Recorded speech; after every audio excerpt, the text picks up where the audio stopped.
Radical feminist students were allowed, with the police standing by, to verbally assault and physically harass young men attempting to attend a men's issues talk. And though they were caught on video for all to see, they have not been punished or even rebuked in any manner by the university administration. Such a double standard is business as usual. Freely speaking your mind is so quintessentially American, so much of our tradition, and how we've raised a generation of students who don't know that, don't appreciate that. My basic belief is that kids are strong and resilient and smart. I can't think of anything less dignified for women than the feminist belief that in the sexual arena, women are like and therefore ought to act like men. Is this what the truly liberated woman wants? Ask almost any female college student today what she aspires to be, and she'll list any number of career choices. The one she won't list is wife and mother. Now, I fail to see how pointing out the misfortunes of boys is backlash against girls. I mean, the well-being of girls depends on the well-being of boys. We're all in this together. It's not a zero-sum game. But unfortunately, there's a very powerful women's lobby.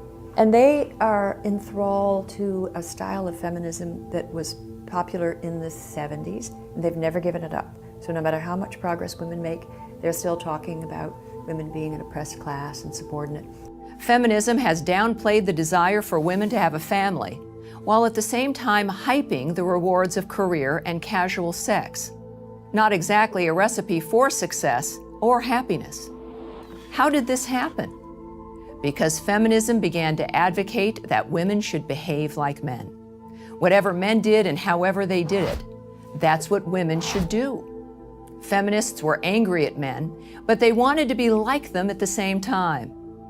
More and more, they're in the business of declaring and enforcing what is and is not acceptable to say and think. This is often referred to as the long march through the institutions. That's a cultural Marxist phrase describing the gradual, deliberate takeover of the academy and other elite institutions.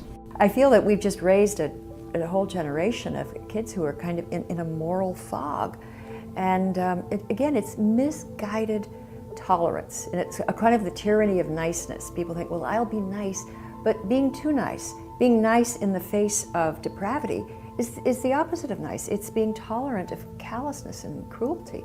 As a philosophy professor of many years, I saw that over the years, students became more and more relativistic and more diffident about taking a moral stand.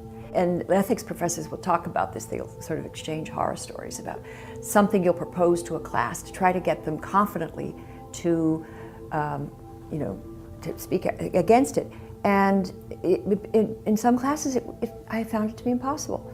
It is easy for feminists to forget this, but it was men who gave up their monopoly on political power and gave women the right to vote.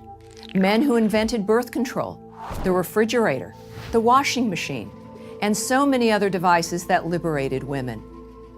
And men are different from women. Academics like to speculate that men and women are basically the same, that they're only socialized differently. But as George Orwell famously noted, that's an idea that only an intellectual would be foolish enough to believe. Moreover, the sexes need each other. For example, women civilize men. It's what we're supposed to do. But in order to accomplish this critical task, we must preserve our dignity, not be afraid to use the word no, and see men as partners, not as competitors, let alone oppressors. Because scholars and administrators lost faith that there was anything, there was any intrinsic value in studying literature or history or philosophy, and came to believe that the pursuit of social justice, as they defined it, was a far more worthy goal than the pursuit of truth.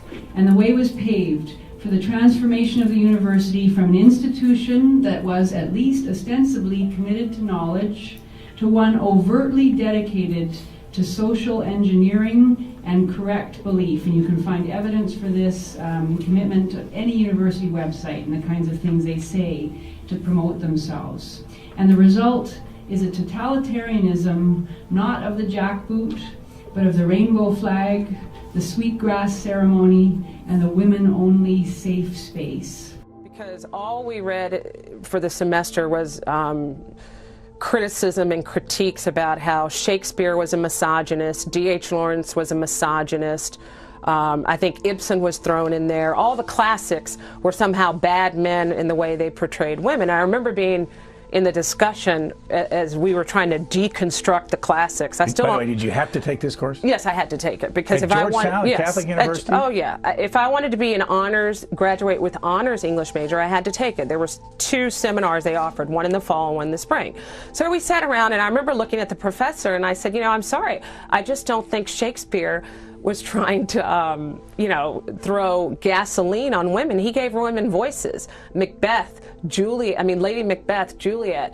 And so at the end of the class, what really bothered me, and we had to read a lot of criticism written by lesbian writers, and I was like, why do we have to keep reading all this stuff by lesbian women? You know, I mean, that's a redundant statement, but lesbian writers, you know, all this criticism, I just don't get it. So at the end of the class, the professor tells us, by the way, I just want to tell you all I'm gay, and I just wanted you to know that. So I'm thinking to myself, why is she telling us at the end of the class? And it might have been nice to know that at the beginning of the seminar, because then I would have known why she was shoving all this, you know, lesbian criticism down our throats. I mean, it was really, you know, and I know we all are subjective individuals, and we come from a subjective place about where we were raised and who we are, but my parents were paying good money for me to go to Georgetown University, and I had to take a class which I felt was very slanted and biased. And I think feminism is a bunch of garbage. I think it's written to brainwash women into believing they can do it all on their own, and the big bad world is out there to hate them. Well, the world doesn't, you know, not all men hate women. The reign of political correctness on university campuses has had many consequences. I can't talk about any of them in any detail. Very stringent racial and sexual harassment legislation, affirmative action hiring, all sorts of things. Most egregiously, perhaps, it has seen once legitimate academic subjects completely undermined by progressivist ideology. It has also seen the creation of entirely new subjects of study, including women's studies, black studies, queer studies, peace studies, disability studies, and so on, even fat studies, apparently. These are declaredly activist programs with little content other than ideology, and they are very dangerous, in my opinion. They miseducate students to feel revulsion for their country, and to identify themselves as righteous victims allied with the enemies of Western culture and dedicated to its overthrow. One can only conclude when we look at these ideas that the Long March has been a devastating success.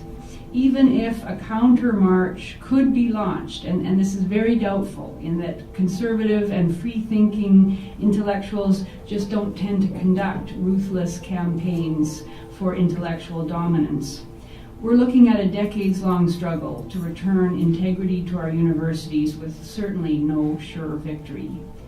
Whatever our long-term plans, no parent or citizen should underestimate the poisonous culture of ignorance, anarchic resentment, and anti-Western hatred that is being incubated. My name is Adam Motiwala. I was born and raised in Southern California. I was contracted with the United Nations World Food Program. I was contracted to support in their response to the almost 3 million people that were displaced due to ongoing fighting in northwest Pakistan. And I was based in Islamabad, and this was in September of 2009.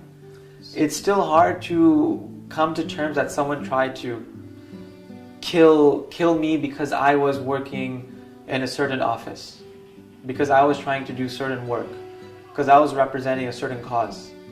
That is still very hard for me to grapple with till this day.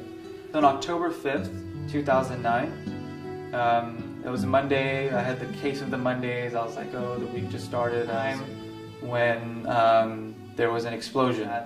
There was a young man who had breached our security. He blew himself up on the lobby and he killed 5 of my colleagues. one who was sitting right across from me, and he hospitalized 4 of us.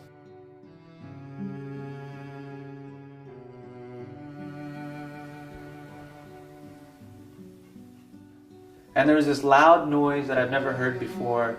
It was just this monochromatic noise. I remember feeling pain in my left leg. It was throbbing. I was like, I'm injured. I can't get up. I knew that I was hurt. And they found that I had 2 pieces of shrapnel from the bomb that had entered my skull and that had entered my ankle. From there, I was airlifted to Dubai for brain surgery. They removed the 1 shrapnel from my skull, and the other still remains in my brain. They drilled the hole in my bone in the ankle, and they removed the shrapnel. The perpetrator was a Muslim like myself, and all the people that had died and that were injured were Muslims. The fact that it was Muslim was very disturbing to me, and the fact that it was anybody was disturbing to me. So the way I'm trying to react to it is trying to understand as to why this is happening. The people that you're going to kill, who are they? One is a woman from Islamabad who is a mother and who is just a secretary here. Is a student. This is her first job out of college. Botan from Iraq. He's helping.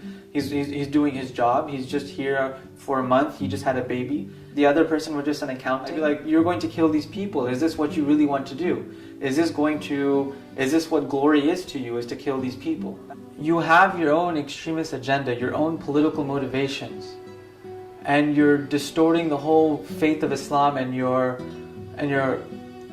making a whole religion and a whole population vulnerable.